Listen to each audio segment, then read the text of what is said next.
আজকে একটা mini blog share করব। তোমাদের আগের মিনি ব্লগটা খুব ভালো লেগেছে, তাই ভাবলাম একটু শেয়ার করি। ইভানকে স্কুলে দিয়ে আমরা জুটিতে বেঁধে যাচ্ছি এখন বাজারে একটুখানি টুকিটাকি জিনিস কেনাকাটি আছে, সবজি বাজার মাছ বাজার করে নেব, তারপর ইভানকে স্কুল থেকে আনতে যাব। আর ওই দেখো পিছনে দেখো ইভানের ফেভারিট ক্রেন ট্রাক। ইভানের তো এগুলো সবসময় ভালোই লাগে, ওই যে তোমাদের একবার ভালো করে দেখিয়ে নিলাম। তো আমরা এখন বাজার টাজার সেরে যাচ্ছি এখন একটু চা খেতে। অভিষেক বলল প্রায় 9:15 বেজেই গেছে, তো চলো একটু চা খেয়ে একটু দাঁড়িয়ে তারপর ইভানকে আনতে যাব। আর ওই যে দেখছো নার্সারিগুলো কি যে ভালো লাগে, এখান থেকে কয়েকটা গাছও নিয়ে গেছি এবং সেগুলো বেঁচেও আছে। তো আমরা এখন চলে এসেছি বিখ্যাত আসানসোলের চিত্রা মোড়। এই পাশ দিয়েই হচ্ছে গ্যালাক্সি মল, আর এই হলো আমাদের বাজার। মোচা, থোড় এগুলো খেতে আমি খুব ভালোবাসি। এছাড়াও আরও অনেক কিছু ছিল।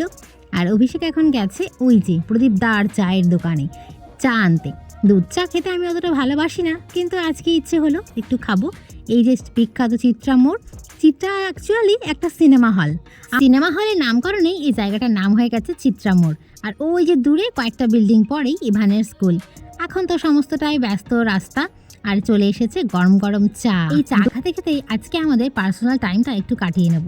অভিষেকের সাথে অনেক কথা থাকে যেটা ইভানের সামনে বলা যায় না, আবার আমাদের যে একটু ছোটোখাটো টুকটাক ঝগড়া ঝামেলা সেগুলোও করা যায় না, কারণ ভাবে মামা বাবা দুজনেই রেগে গেছে। তো সে বেচারি আমাদেরকে থামাতে ব্যস্ত হয়ে পড়ে শান্ত হও করে।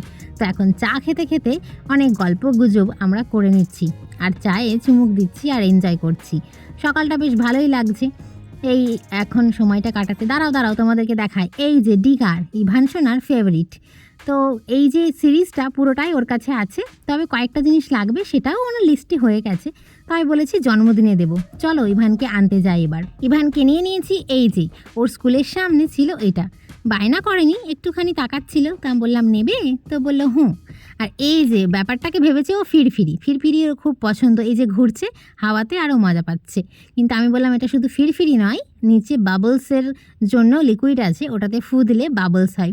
কতটা কি বুঝলো জানি না, এই যে সারা রাস্তা হাতটা উঁচু করে এইভাবে চলে এসেছে। তো শেষে আমিও একটুখানি নিয়ে নিলাম, একটু দাঁড়িয়েছিলাম কেনাকাটা করতে।